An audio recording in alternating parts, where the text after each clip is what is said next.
आप सभी को प्रणाम। मेरा नाम आत्म प्रकाश है और मैं प्रोफेशनली सॉफ्टवेयर डेवलपर हूँ और पिछले 5 सालों से मैं डिवाइन यूथ सेल से जुड़ा हूँ।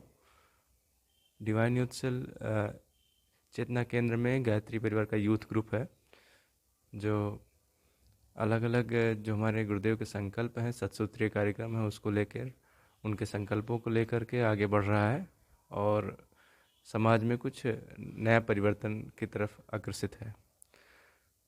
बस मैं अपने बारे में इतना ही कहना चाहूँगा। आप सभी को प्रणाम। मेरा नाम प्रिय रंजन कुमार है।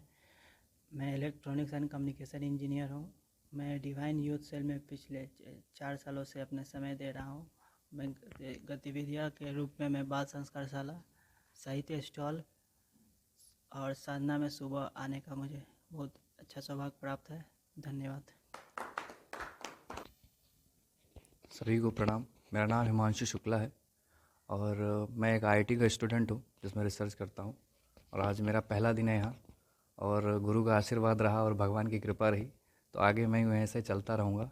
और ये प्रेरणा मेरे दादा से मिली जो कि करीब 10 साल से जुड़े हुए हैं और वो हरिद्वार शांति कुंज से जुड़े हुए हैं। तो उन्हीं का आशीर्वाद था जो मैं आज यहाँ आया हूँ और मैं आगे ऐसे ही जुड़ते रहूँगा और लोगों को जोड़ता रहूँगा। धन्यवाद। मेरा नाम निखिल कुमार है और मैं यहाँ पिछले संडे से ही आ रहा हूँ। ये मेरा दूसरा दिन है, दूसरा सप्ताह है और यहाँ करके मुझे बहुत अच्छा लग रहा है और आने वाले समय में जितनी भी गतिविधियाँ होंगी मैं इसमें शामिल होना चाहूँगा। और बाल संस्कारशाला भी यहाँ मैं जाने लगा हूँ, जिसे भैया ने बताया था, तो अच्छा लग रहा है। है। सबसे पहले तो मैं सबको प्रणाम करता हूँ और मैं कहते हैं कि जो रास्ता दिखाते हैं वो सच्चा भगवान वही होते हैं। जो निशांत भरद्वाज जी बैठे हैं मेरे सामने, ठीक है। जो मैं एक यहाँ पे एक जापानीज बैंक है उसमें जॉब करता हूँ। जब मैं पहला दिन यहाँ पे आया करीब 1 महीना पहले, उसी दिन ही उसी टाइम मुझे एहसास हो गया कि हाँ सही में गुरुदेव कोई है, माता कोई है, मतलब ईश्वर का कोई जैसे है तो ना एक जो स्वरूप है वो है, ठीक है। और बाकी कहते हैं कि गुरु जो होता है वो पहले ज़रूरी गुरु है, ठीक है। माँ बाप तो है ही लेकिन गुरु, किसी गुरु और भगवान की कृपा अगर रहेगी तो संसार में सारे चीज़ आपको प्राप्त हो सकती है, ठीक है। ये चीज़ है। बाकी क्या है ना, मैं 1 महीने से हूँ लेकिन मैं माफ़ी चाहता हूँ कि मैं नहीं आ पाया पिछले 2 हफ्ते से, ठीक है। और मैं एक चीज़ कहूँगा, जैसे कोई शुभ कार्य करते हैं तो उसकी जो क्या कहते हैं ऊर्जा ना खिलता है चारों तरफ। अगर कोई घटना घट जाती है तो वो भी उसकी ऊर्जा भी खिलता है, लेकिन क्या है ना, खिलता मतलब क्या है ना, एक तो होता है पॉजिटिविटी होती है और एक नेगेटिविटी। तो इसीलिए क्या कहते हैं जो शास्त्र है, वेद है, जितने कुछ है, सब कुछ है, सबसे पहले है हमारा गायत्री मंत्र है। ओम के उच्चारण के बाद अगर कोई मंत्र हुआ है तो गायत्री मंत्र है, ठीक है। जिसके बिना क्या है ना जीवन अधूरी है, ठीक है। मैं महसूस करता हूँ, मैं सिस्टम पे बैठा हूँ, चाहे कलम पे लिखता हूँ, कुछ भी करता हूँ ऑफिस में, मन से बड़ी प्रेम से गाता रहता हूँ उस वो मंत्र को, ठीक है। उससे क्या है ना कितनी सकारात्मक शक्ति मेरे को मिली है वो तो महसूस कर चुका हूँ। वो तो पहला दिन ही मुझे मालूम चल गया था। लेकिन मैं इतना कहूँगा कि सबको, अगर हमें सब कुछ चाहिए तो पहले तो गायत्री मंत्र ही है सब सर्वश्रेष्ठ है, जिसको बहुत ज़रूरी है हम लोगों को ज्ञान लेना और दूसरों को देना, ठीक है। अगर ज्ञान देंगे जो शत्रु है वो मित्र बन जाएंगे, इससे बढ़कर और कोई बात नहीं है। तो इसीलिए मैं सबसे यही मेरी विनती है कि सबको जितना जल्दी हो सके हम इस ज्ञान को आगे बढ़ाते रहें और इस धरती को, इस पृथ्वी को हम लोग पूरा मतलब शांति का पीठ बना दें, यही मेरी इच्छा है। सभी भैया को नमस्ते। मेरा नाम अमित कुमार है और मैं यहाँ पे काफ़ी समय से आता था, लेकिन फिर बीच में आता था, बीच में छोड़ देता था, लेकिन अब मैं कंटिन्यू ही रहूँगा। बाल संस्कारशाला चलाता हूँ मैं, बस।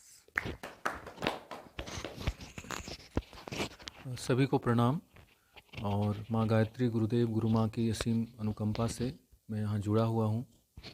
और आज बड़ी खुशी की बात है कि आज आने में थोड़ा विलम्ब भले हुआ, लेकिन हमारे 2 भाई संतोष जी और हिमांशु जी दोनों आज यज्ञ में सम्मिलित हुए घर में, और बड़ा सुंदर तरीके से, बहुत सुंदर तरीके से यज्ञ संपन्न हुआ।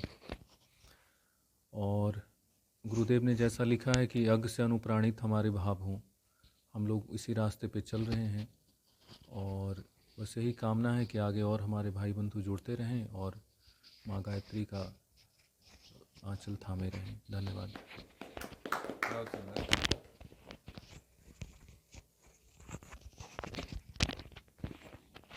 हाँ, इसीलिए तो हुआ है। नहीं, ये तो बाकी रह गया, इसीलिए तो वहाँ भेज दिया। सभी भाइयों को प्रणाम। मेरा नाम दिनेश कुमार है और वैसे मेरे परिवार से कोई नहीं जुड़ा हुआ है और तो मैं स्टूडेंट हूँ। मैं लक्ष्मी नगर में रहता था, तो एक रोशन भैया थे जो गायत्री परिवार से जुड़े थे, तो मैं उनको ऐसे ही बोला कि चलिए घूमने चलते हैं मॉल हो। तो मुझे डायरेक्ट मंदिर लेके आए, तो डॉक्टर साहब से मिला है, तो मुझे उतना अच्छा नहीं लगा था। तो मतलब वो मुझे कंटिन्यू 2-3 संडे लाए, तो डॉक्टर साहब मुझे यही बोले कि तुम ये करो वो करो, लेकिन मेरे अंदर बहुत सारी कमियां थी। मैं हर चीज़ मतलब सिस्टम से नहीं करता था और डॉक्टर साहब को बोलता था मैं तो मीट मछली बहुत चीज़ खाता हूँ, ये करता हूँ। बोले तुम खाली साधना करो, आके बस गायत्री मंत्र जाप करते रहो। तो मैं करता तो मेरे अंदर बहुत सारा परिवर्तन है, हर चीज़ छोड़ दिया। और यहाँ और उसके बाद डॉक्टर साहब मुझे झोला पुस्तकालय के लिए ले गए एक बार। तो मैं जब वो पुस्तक एक बार पकड़ा और जब वो करने लगा, तो मेरे अंदर इतनी मतलब पावर आ गई कि मैंने उस दिन, ऐसे तो कहना नहीं चाहिए कि मैंने बुक बेची, लेकिन बहुत सारा बुक मेरे हाथों द्वारा बिका। तो उस दिन बहुत खुशी हुआ कि मैंने गुरु के कार्य में योगदान दिया। और मुझे जीवन में एक ही चीज़ उद्देश्य मिला, जो चिन्मय भैया भी बताते हैं कि अगर आप जीवन में कुछ भी करें तो उसका लाभ आप ही तक सीमित ना हो, आपके परिवार, आपके समाज और राष्ट्र को मिले। तो ये जीवन का उद्देश्य है। धन्यवाद।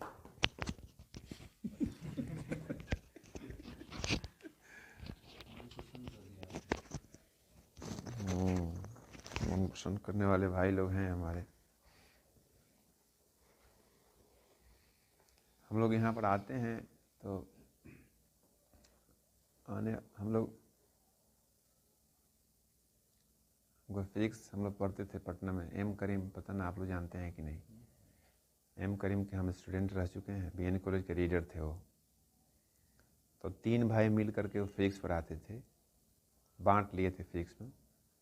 मैकेनिक्स पढ़ाते थे, कोई हीट पढ़ाते थे, कोई करंट पढ़ाते थे, कोई मॉडर्न फिजिक्स। 3-4 भाई थे, सब लोग एम करीम, एस एम करीम, इस तरीके का नाम था उन लोगों का। तो हीट वाले सर थे, उनका नाम था एस एम करीम। तो उस उदाहरण को मैं बताना चाहता हूँ यहाँ पे, बार बार, कितना बार बताया भी हूँ। कहते थे कि 2 कंटेनर है, एक चाहे ड्रम कह लीजिए, कंटेनर मीन्स लोकल भाषा में ड्रम। सब कोई साइंस के स्टूडेंट हैं इसलिए कंटेनर समझ रहे होंगे। तो एक कंटेनर में 200 लीटर पानी है और छोटा वाला कंटेनर में 20 लीटर पानी है। तो दोनों को कनेक्ट कीजिएगा तो पानी किस में से किस में जाएगा। तो हम लोग कुछ के कुछ बोलते थे। हम लोग बोलते थे कि 200 वाला में से 20 वाला में चला जाएगा। कोई अपना कुछ बोलता था। बाद में सबसे आंसर लेने के बाद, चूँकि हम लोग थे ही 17 बरस 16 बरस के उम्र में चले गए थे 10th पास करके, और देहाती बैकग्राउंड से हम लोग पढ़ाई लिखाई किए थे। बहुत स्ट्रॉन्ग स्टूडेंट, मतलब एवरेज में ठीक ठाक विद्यार्थी थे, तो उतना पकड़ भी नहीं था। तो लास्ट में कहते थे कि ये क्वेश्चन ही गलत है। एस एम करीम खुद ही बोलते थे कि ये क्वेश्चन ही गलत है। तो हम लोग खड़ा होकर पूछते थे कि क्वेश्चन कैसे गलत है। तो क्वेश्चन इसलिए गलत है कि जो तुमसे पूछ रहा है कि 200 लीटर पानी और 20 लीटर पानी में ऊंचा कौन है, ऊंचा कौन है, ये प्रश्न जाके कंप्लीट हुआ। अगर 20 लीटर वाला पानी का कंटेनर 200 लीटर वाला पानी से अगर ऊंचा है, अगर कनेक्ट करोगे तो 20 वाला में से 200 वाला में आएगा। अगर 200 वाला ऊंचा है तो 200 वाला में से 20 में जाएगा। तो वैसे ही अगर कोई व्यक्ति अध्यात्म ज्वाइन करता है ना, तो उसकी ऊंचाई बढ़ जाती है साहब। जब जैसे आप किसी भी गुरु को अपने जीवन में अपनाते हैं, वो गायत्री मंत्र हो, शिव मंत्र हो, लक्ष्मी मंत्र हो, काली मंत्र हो, चाहे किसी भी मंत्र को आप, चाहे उड़ीसा वाले हमारे बहुत सारे भाई लोग बैठे हुए हैं, वो भी अपना कहीं से जुड़े हुए होते हैं, लोग आते हैं तो बताते हैं। अगर सचमुच में आपके जीवन में स्पिरिचुअलिटी है, अध्यात्म है, तो आपकी ऊंचाई बढ़ने लगती है। ऊंचाई मतलब आपको देने की प्रवृत्ति। अरबपति आदमी से आप मिलेंगे ना, बेशक आपके पास 2, 4, 5, 10 हज़ार आपकी लेवल है, लेकिन उससे आप जुड़ेंगे आप तो उस 5,000 रुपया से ही आप उसको सहयोग करेंगे। वो 5 करोड़ वाला आदमी आपको सहयोग नहीं कर पाएगा। आप यहां पर जितने व्यक्ति बैठा हुआ है वो साधारण व्यक्तित्व का आदमी नहीं है। रविवार के दिन उम्र 25 से लेकर के और 40 के आसपास है, सब लोग युवा वर्ग हैं। 50% लोगों की शादी नहीं हुई है और कुछ लोगों को हुई भी है तो जस्ट हुई है। इस ठंडी के दिन में ये समय है कुल्लू मनाली घूमने का, और इस टाइम में हम समाज के लिए या फिर अपने व्यक्तित्व के निर्माण के लिए या फिर अपने गुरु के लिए या अपने मिशन के लिए रविवार के दिन, छुट्टी का दिन, एनसीआर में रह करके और युवा हो करके हम अपने गुरु के लिए समय निकाले हुए हैं। ये बहुत ही बड़ी बात है। कोई भी व्यक्ति यहां पर आया हुआ है वो व्यक्ति साधारण नहीं है साहब। मेरी छोटी ही औकात है, मेरी औकात बेशक छोटी है, लेकिन उस औकात से हम देने की कोशिश कर रहे हैं। और अब पति आदमी बैठ करके टाइम्स ऑफ इंडिया पढ़ रहा होगा, घर में बैठ करके जी न्यूज देख रहा होगा, और इस देश के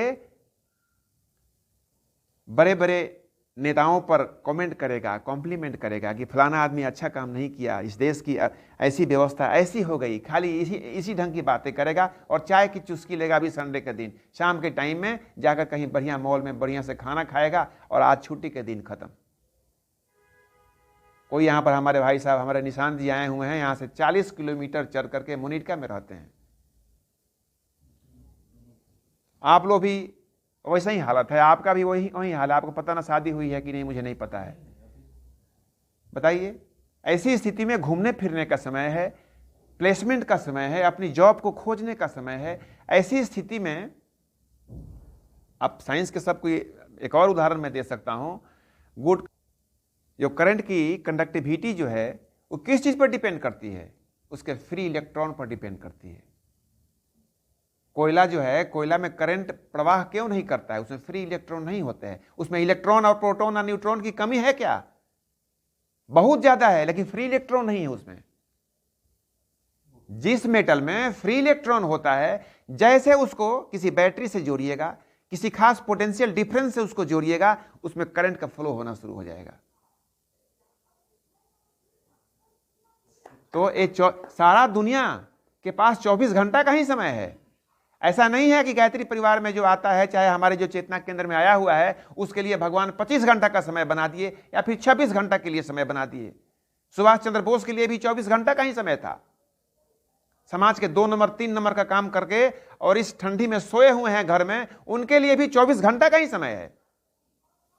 समाज के जितने भी निकृष्ट व्यक्तित्व वाले लोग हैं, उनके लिए भी 24 घंटा का ही समय है। अबुल कलाम के लिए भी 24 घंटा का ही समय था। विवेकानंद के लिए भी दिन रात 24 घंटा का ही था साहब,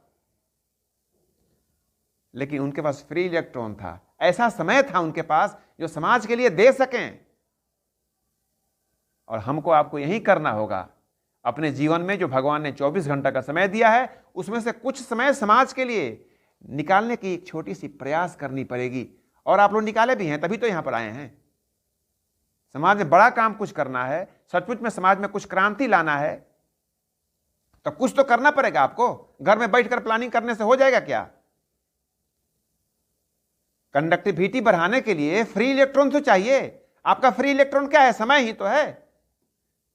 भगवान आपको जो दिया हुआ है, रियल गिफ्ट भगवान का क्या है? समय ही तो है। उस समय का इस्तेमाल आप क्लिनिक चलाने में कर दीजिए, उस समय का इस्तेमाल आप प्रोफेसरी में कर दीजिए, उस समय का इस्तेमाल आप पत्रकारिता में कर दीजिए, उस समय का इस्तेमाल आप नाटक नौटंकी में कर दीजिए, या फिर ऑर्केस्ट्रा देखने में कर दीजिए। हर व्यक्ति के पास भगवान ने एक दिन का 24 घंटा का ही समय दिया है। सचमुच में आपके अंदर जागृति है, गुरु से जुड़े हुए हैं, युग परिवर्तन चाहते हैं, युग पुरुष युग नायक बनना चाहते हैं, समाज में कुछ परिवर्तन देखना चाहते हैं, करना चाहते हैं, करवाना चाहते हैं, वहां भी आपको समय की जरूरत है। समय आपको लगानी पड़ेगी। आपको नाइट ड्यूटी है साहब, फलाने की तबीयत खराब हो गई, हमारा सीनियर हमको नहीं छुट्टी देता है साहब, बहुत सारा उदाहरण है। आपके जीवन के जो भी आवश्यक चीज जो समझते हैं, अपने जीवन में जो कुछ भी आवश्यक चीज समझ रखा है आपने क्या कितना भी कोई बॉस डांटता है, कुछ करता है तो वो छूटता है क्या? वो नहीं छूटता है साहब, चेतना केंद्र आना छूट जाता है। गुरुदेव यही कहते हैं कि चेतना केंद्र आना आपके जीवन में आवश्यक चीजों में से आपने उसका स्थान नहीं दिया है। सचमुच में परिवर्तन चाहते हैं, कुछ करना चाहते हैं, समाज में कुछ परिवर्तन लाना चाहते हैं, तो अपने जीवन से कुछ समय आपको निकालना पड़ेगा। गुरुदेव गुरुदीक्षा के समय उसी समय कहते थे कि गुरुदक्षिणा में मुझे कुछ नहीं चाहिए। आप जिस पोस्ट पर भी हैं, जिस पोस्ट पर भी आप हैं, अपने 24 घंटा का अपने प्रतिभा के हिसाब से थोड़ा सा समाज निर्माण के लिए हमारे लिए समय निकालना, यही हमारे लिए तुम्हारी गुरुदक्षिणा हो जाएगी। एक पैसा गुरुदेव किसी से नहीं मांगे हुए हैं साहब। शांति कुंज में पैसा की कमी नहीं है। बड़े बड़े अरबपति लोग वहां पर आते हैं, बड़े बड़े नेता मंत्री वहां आते हैं अपना डोनेशन करने के लिए। हमारी आपकी सहयोग मात्र अपने समय देना ही हमारे आपकी सहयोग है, मिशन के काम के लिए, गुरु के काम के लिए।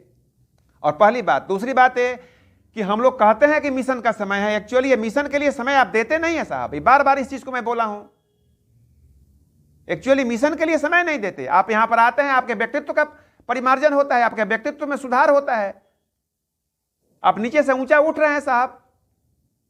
आपके अंदर कंसंट्रेशन आपका डेवलप करने, बढ़िया आपके जीवन में गायत्री मंत्र आपका ध्यान लगना शुरू हो गया साहब। ये तो गुरुदेव का बहुत ऊंचे स्तरीय चमत्कार है आपके जीवन में। जिस चीज को बोलते हैं कि ये मिशन के लिए मैं दे रहा हूं समय, जिस चीज को बोलते हैं कि आप गुरुदेव के लिए आप समय दे रहे हैं, एक्चुअली गुरुदेव को दे नहीं रहे हैं। ये तो गुरुदेव हमारे इतने अच्छे हैं कि उस चीज को, जिस तरीके से बार बार कितना बार मैं बोला हूं, जिस चीज को कोई, जैसे कोई गार्जियन है, कोई लड़का है, उसका वो बोलता है कि हम पढ़ाई करेंगे तब जब हमको फलाना फलाना चीज दोगे तुम, तब हमको तुम सिनेमा दिखाओगे, हमको तुम नया नया कपड़ा खरीद करके दोगे, हमको मिठाई खिलाओगे, तब हम पढ़ाई करेंगे। तो गार्जियन क्या करता है, वो सब चीज ला करके देता है, अब बोलता है कि आप पढ़ाई करो। और पढ़ाई करने के बाद जब बच्चा बड़ा होता है, doctor, engineer, chartered accountant, IIT, AIIMS, फलान ठेकान प्रोफेसर, लेक्चरर बनता है, तब बाद में उसको समझ में आता है कि अरे यार मिठाई उठाई तो हम छोटी चीज मांग रहे थे, असली चीज तो ये है। ये हुआ दूसरे हाथ का डोनेशन। हम लोगों के तो हाथ में, दोनों हाथ में लड्डू है भाई साहब। हम लोगों के हाथ में तो दोनों हाथ में लड्डू है। अपना परिमार्जन करने के लिए भी हम लोग गुरुदेव से घूस लेते हैं। चेतना केंद्र आप आते हैं तो अपने परिमार्जन के लिए आते हैं। ये चीज समझ में आएगा आपको 5 बरस के बाद, 10 बरस के बाद, 15 बरस के बाद, 20 बरस के बाद, जब आपका ध्यान सिद्ध होने लगेगा, गायत्री मंत्र सिद्ध होने लगेगा, कमर सीधा होकर के 1-1, 1.5 घंटा आप गायत्री मंत्र आपका जाप करने में कोई परेशानी आपको नहीं होगी। तब आपको समझ में आएगा कि हाँ, मैंने क्या, हमको गुरुदेव दूसरे हाथ से क्या दे दिए। और इसको सीधा करने के लिए हम लोग न जाने गुरुदेव से क्या क्या मांगते हैं। शादी मांगते हैं, ब्याह मांगते हैं, बाल बच्चे मांगते हैं, नौकरी मांगते हैं, इधर से भी मांगते हैं और इधर से भी मांगते हैं। दोनों हाथ से हम लोग को डोनेशन मिल रहा है साहब। उसके बाद भी लोग बहाना बना देता है। हमको समझ में नहीं आता है कि बहानेबाजी कब तक लोग करेगा। बड़ी हम परेशान रहते हैं कभी कभी। हर व्यक्ति को घर में बैठ करके हम यही टास्क देते हैं। यहाँ पर जब भी बोलते हैं कि भाई साहब घर में बैठकर चिंतन करो, किसी भी चीज को गुरुदेव बोले हुए हैं, पाने के लिए आपको जिद होनी चाहिए। बिना जिद का कुछ मिलता है क्या भाई साहब? किसी भी चीज को पाने के लिए आपको जिद चाहिए, वरना उम्मीद तो करके हर कोई बैठा हुआ है। घर में बैठे बैठे कि हम कलेक्टर बन जाइए, सपना देखिए। सपना देखने से कलेक्टर अगर बन जाते हैं तो बन लीजिए। आपके जीवन में सत प्रवृत्ति संवर्धन के लिए आप सपना देखे हुए हैं कि हम भीतर भीतर हम गए, विवेकानंद हो गए हैं, तो सोच लीजिए आप। उसके लिए कुछ करना पड़ेगा भाई आपको। डॉक्टर ऐसा ही कोई बन जाता है क्या? न जाने कितना उसको बेलना, घर परिवार के सब लोग मिलजुल करके मेहनत करता है, कुछ करता है, तब जाकर एक छोटा छोटा पोस्ट घर में आता है। सत प्रवृत्ति संवर्धन तो ब्रह्मांड का सबसे बड़ा काम है। सत प्रवृत्ति संवर्धन अगर सचमुच में पूर्ण रूप से हो जाए तो साक्षात हर व्यक्ति शिव है भाई। लेकिन हम लोग यहां पर जो अध्यात्म की चर्चा करते हैं, वो अध्यात्म ऐसा अध्यात्म की चर्चा करते हैं जो सत प्रवृत्ति संवर्धन संबंधी अध्यात्म है। और छोटी छोटी सत प्रवृत्तियां लाने की एक छोटी सी प्रयास करते हैं, जिससे आपका बिजनेस व्यवसाय चल जाए, जिससे आपका कैरियर, जिससे आपका स्वास्थ्य ठीक हो जाए, कैरियर आपका सुधर जाए। ये सब चीज की अध्यात्म की हम लोग चर्चा करते हैं। और एक बात और लास्ट में कह करके अपनी वाणी पर हम विराम देंगे। रावण जब सीता जी को हर कर ले गया था तो उसकी यही इच्छा थी, उसको पता चल गया था जगत जननी जगदम्बा हैं ही, इनसे शादी कर लेंगे हम अगर तो दो चार को, अक्सर सब लोग को तो जीत ही लिया था, जो एक आध दो लोग बाकी रह गया था, खास खास लोग, उनको भी जीतने की एक छोटी सी प्रयास उसकी थी, वो भी सक्सेस कर जाती। इसी चक्कर में वो सीता जी को हरने के प्लानिंग में यहाँ पर आया था। जब हर करके ले गया वहां पर तो उसके शागिर्द लोग थे, वो सिखा दिए कि तुम राम का रूप धारण करके क्यों नहीं सीता जी के पास पहुंच जाते हैं, शादी हो जाएगी तुम्हारी। क्या है तुमको अपना रूप बदलने तुमको बहुत सुंदर आता है, किसी रूप में तुम्हारा चेला चाटी लोग है वो रूप बदल देता है तो तुम तो बहुत बड़े चीज हो भाई। तो बोला कि मैंने कोशिश किया था, लेकिन जैसे मैंने राम का रूप धारण किया ना, जैसे ही मैंने राम का रूप धारण किया कि राम का गुण हमारे जीवन में आने लगा। जैसे मैंने राम का रूप धारण किया, राम का गुण हमारे जीवन में आने लगा, तो फिर हम तो मामला खराब हो जाएगा, फिर तो गलत ही हम नहीं कर पाएंगे। तो ये बात मैं नहीं बोला हूं, जाकर पढ़ लीजिएगा, तुलसीदास जी बोले हैं। हम लोग गुरुदेव का अनुकरण, गुरुदेव के रूप का अनुकरण, गुरुदेव के गुण का अनुकरण हम हर व्यक्ति को करना चाहिए। बहुत लोगों को मैं देखता हूं कि उस रूप का, उस गुण का अनुकरण करने के बाद भी उनके जीवन से रावणत्व तो नहीं हटा है, और रावण से ही बड़े हैं वो लोग। वो रावण से ही बड़े हैं साहब। हम देखते हैं यहाँ पर भाई साहब, मैं यहाँ देखता हूं कुछ लोग पहन करके आ जाता है, अंदर में सत्प्रवृत्ति के लिए उसको भाव नहीं दे रहा है। वो जरा सोच करके देखिए कितना बड़ा चीज़ है। विवेकानंद जब शिकागो यहाँ से गए थे, तो शिकागो गए थे तो वहाँ पर तो हम लोग तो हैं भाई, छोटे मोटे लोग हैं, शाम को समय मिलेगा तो चाय के दुकान पर चले जाएंगे। अब विवेकानंद थे भाई साहब, अब चाय के दुकान पर थोड़ी जाएंगे। तो रात को शाम के टाइम में क्या करें, तो उसमें किसी साहित्य के दुकान पर चले जाते थे। वो कुछ दिन रुके थे, मुझे याद नहीं है। सो साहित्य स्टोर पर जाकर पुस्तक पढ़ने लगते थे। तो उसके प्रवचन जो उनका हुआ था शिकागो में, वो हो चुका था, उनको बहुत सारे लोग जानने लगे थे। तो एक फिलॉसफी का कोई टीचर था जो बहुत सुंदर पुस्तक लिखा था, तो गलती से टकरा गया उस साहित्य स्टॉल पर, उस पुस्तक के दुकान पर। स्वामी जी को प्रणाम, अपनी भाषा में बोला, इंग्लिश हिंदी में जो भी समझ में आया वो बोला। बोल करके वो कहा कि साहब मैंने एक पुस्तक लिखा है और आपकी प्रवचन में सुना था, बड़ी ओज था, बड़ी तालियां बजी थी, ऐसा लग रहा था कि बिल्कुल आप अंतःकरण में हमारे घुस रहे हैं। हमारी हार्दिक इच्छा है कि हमारी पुस्तक एक ले लेते। अब मैं ही लिखा हूं, पैसा भी नहीं लगेगा, इसको ले करके पढ़ते और क्या गलती है और क्या अच्छाई है इसकी समीक्षा करके हमको एक बार बताते आप। विवेकानंद बोले कि ठीक है लाइए। तो ले लिए और ले करके वहां पर पढ़ने लगे। कुछ मिनटों में उस पुस्तक को पढ़ लिए और पढ़ करके बता दिए कि फलना फलना जगह गलत है, फलना फलना जगह अच्छा है।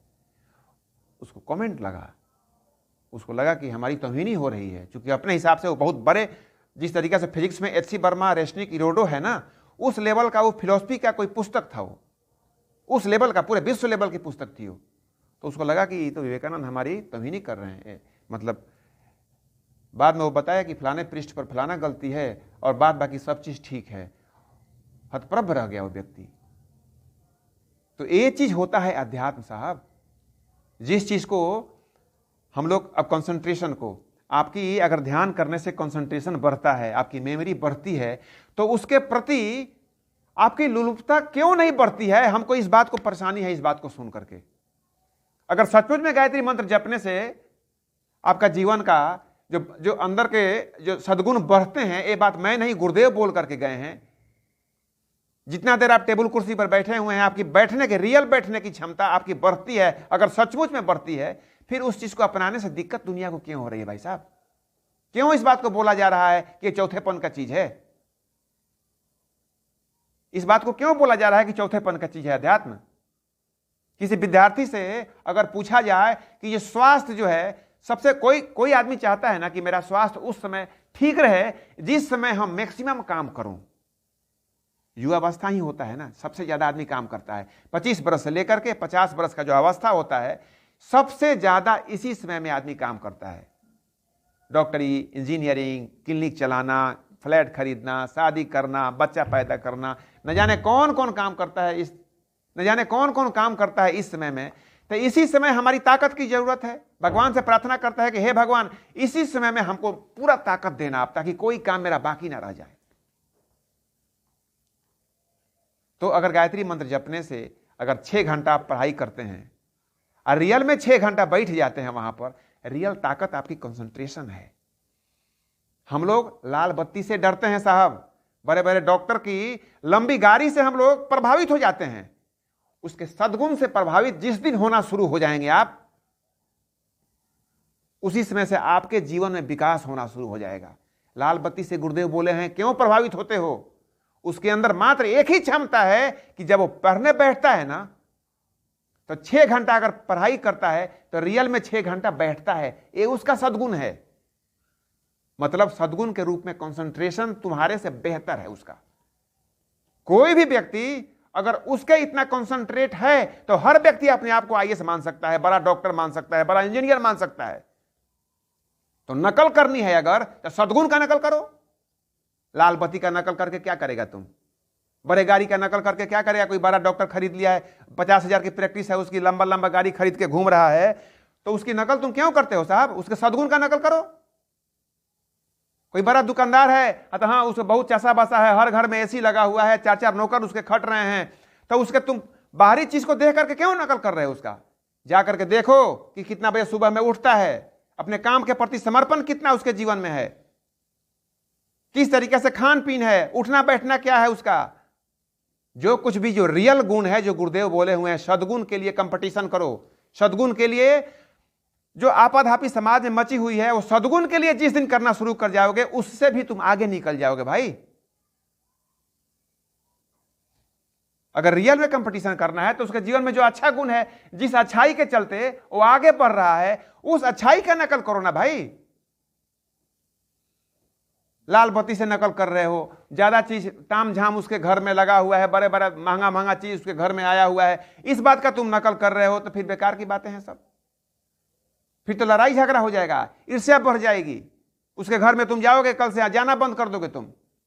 लेकिन रियल जो अच्छाई उसके जीवन में है, उस चीज का नकल करना शुरू करोगे, उसमें कंपटीशन तुम्हारे जीवन में अगर आ जाएगा, तो उससे 4 कदम आगे चले जाओगे। और मेरा भी आशीर्वाद तुम्हारे जीवन में हमेशा बरसता रहेगा।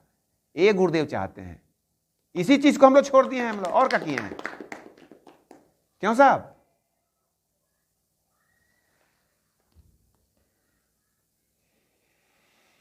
चलिए इतना ही कहकर अपने वाणी पर हम विराम दे रहे हैं। सभी भाइयों से भाव भरा निवेदन है कि जिस मंत्र से भी जुड़े हों, जहाँ कहीं भी जुड़े हों, गुरुदेव बोले हुए हैं कि कहीं से नहीं जुड़े हुए हैं तो हमारे यहाँ आइए। अगर कहीं दूसरी जगह से भी जुड़े हुए हैं, किसी दूसरे मंत्र का भी आप जाप करते हैं, तो गायत्री परंपरा को अपनाइए। 2 चीज़ है, एक गायत्री मंत्र है।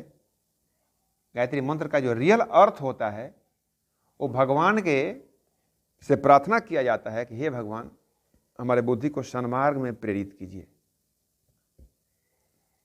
उनके गुण को अपने जीवन में धारण करने की एक छोटी सी प्रयास की जाती है। गायत्री मंत्र में इसी भावना के साथ गायत्री मंत्र जपते हैं। तो किसी भी मंत्र को आप जपते हैं, अगर गायत्री नहीं भी जप रहे हैं, तो उनके गुण को जीवन में धारण करना ये हमारी ही परंपरा के अंतर्गत आती है। गुरुदेव का जो अध्यात्म है, एक कदम आगे बढ़ करके थोड़ा सा एक छोटी सी प्रयास किए हैं गुरुदेव। जिस तरीके से हम लोग अध्यात्म भंडारा कराना को अध्यात्म समझ लेते थे, अगरबत्ती दिखाना, महंगा मिठाई भगवान को चढ़ा देना, बढ़िया बढ़िया फूल चढ़ा देना, इसी को अध्यात्म हम लोग समझ बैठे हैं।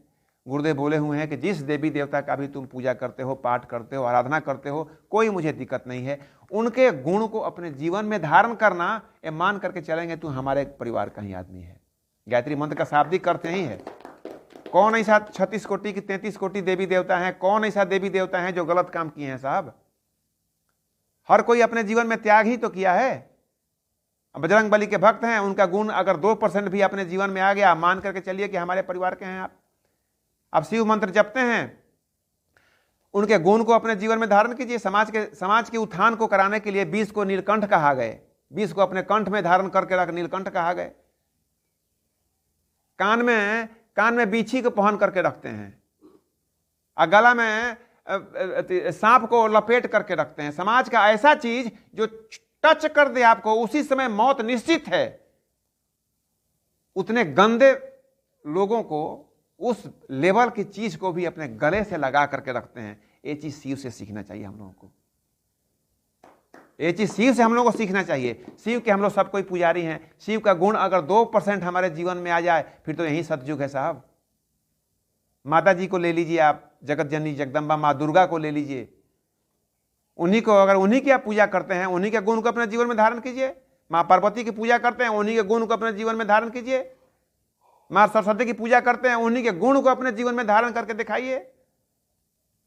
गुरुदेव का गायत्री परिवार यही है, हमारा परिवार का मेन मकसद ही यही है। तो जो कोई भी जहां से भी जुड़ा हो, जिस मंत्र की ही जाप करता हो, एक कदम अगला सीढ़ी का अध्यात्म गुरुदेव बताने की कोशिश किए हैं। और रियल अध्यात्म यही है ही, रियल अध्यात्म यही है। किसी भी देवी की, किसी भी मंत्र की साधना करते हैं, किसी भी देवी देवता की साधना करते हैं, उनके गुण आपके जीवन में आए। गुरुदेव बार बार बोले हुए हैं कि चंदन के बगल वाला जो पौधा होता है ना, वो भी सुगंधित होने लगता है, वो भी सुगंधित होने लगता है भाई साहब। डॉक्टर के पास रहने वाला व्यक्ति भी 4 विटामिन और 4 एंटीबायोटिक का नाम जान जाता है, अगर सही में डॉक्टर है तो। अगर सही में आप गुरुदेव से जुड़े हुए हैं, सही में भगवान से जुड़े हुए हैं, तो भगवान का गुण कुछ आपके जीवन में दिखना चाहिए भाई साहब। जिस चीज को हम लोग भूल गए हैं, भंडारा करा लेना, अगरबत्ती मोमबत्ती दिखा देना, दीपक जला देना, 2-4 माला गायत्री मंत्र की साधना कर लेना, इतना ही को हम लोग अध्यात्म समझ लिए हैं। गुरुदेव बोले हुए हैं कि नहीं, इतना से काम नहीं चलेगा भाई साहब। ऊंट के मुंह में जीरा के फोरन, ये पहले जमाना वाला अध्यात्म है। अब आपको एक कदम आगे बढ़ चढ़ करके आपको दिमाग लगाना पड़ेगा, वहां पर आपको इस काम को करना पड़ेगा। उनके गुण को अपने जीवन में धारण कीजिए। बेशक अपने लेवल के हिसाब से 2% ही हो, 4% ही हो। गुरुदेव 100% धारण करके गुरुदेव बन गए। आप भी गुरुदेव बनना चाहते हैं, परमात्मा के 100% गुण अपने जीवन में धारण कीजिए, आप खुद ही गुरुदेव हैं। शांति कुंज के बहुत सारे वरिष्ठ प्रतिनिधि लोगों के जीवन में बहुत सारा गुण उनके जीवन में दिखता है, हम लोगों में कम दिखता है। तो गुरुदेव का अध्यात्म यही है।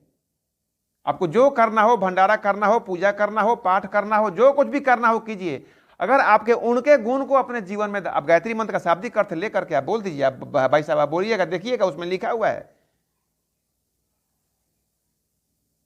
गायत्री मंत्र का शाब्दिक अर्थ ही यही है कि हे परमात्मा, आपकी जो गुण है उसको जीवन में मैं धारण करता हूं। उस प्राण स्वरूप, दुखनाशक, देव स्वरूप, श्रेष्ठ, तेजस्वी, पापनाशक परमात्मा को हम अपने अंतःकरण में धारण करें। वह परमात्मा हमारी बुद्धि को सन्मार्ग में प्रेरित करे। मतलब यह है कि इंटेलेक्ट जो है हमारा, उसको एक्टिवेट किया जाए। और ज़्यादा कुछ, जब इंटेलेक्ट एक्टिवेट हो जाएगा तो आप जो भी कुछ कर रहे हैं वो आप उसी को धारण कर लेंगे। मेन है कि बुद्धि को सन्मार्ग में ले आए। कहने का मतलब इंटेलेक्ट को एक्टिवेट कर दें, जो सुषुप्तावस्था में है उसको, जैसे डॉक्टर साहब ने कहा फ्री इलेक्ट्रॉन, मतलब वो एकदम बाहरी सर्कल पे वो इलेक्ट्रॉन घूमते रहता है, एकदम टच में आए तो तुरंत एक्टिव रिएक्ट कर जाए। वही इंटेलेक्ट को एक्टिवेट करने की चीज़ है। चलिए शांति पाठ करते हैं अब। बहुत सुंदर। ओम देव शांति अंतरिक्ष गं शांति पृथ्वी शांतिरापः शांतिरोषधयः शांति वनस्पतयः शांति विश्वे देवा शांति ब्रह्म शांति सर्वगं शांति शांतिरेव शांति सामा शांतिरेधि। ओम शांति शांति शांति। सर्वारिष्टाशु शांतिर्भवतु। परम पूज्य गुरुदेव की, ब्रह्मदेव माता जी की, शांति कुंज हरिद्वार की, युगाधिपति महाकाल की। हर हर हर महादेव।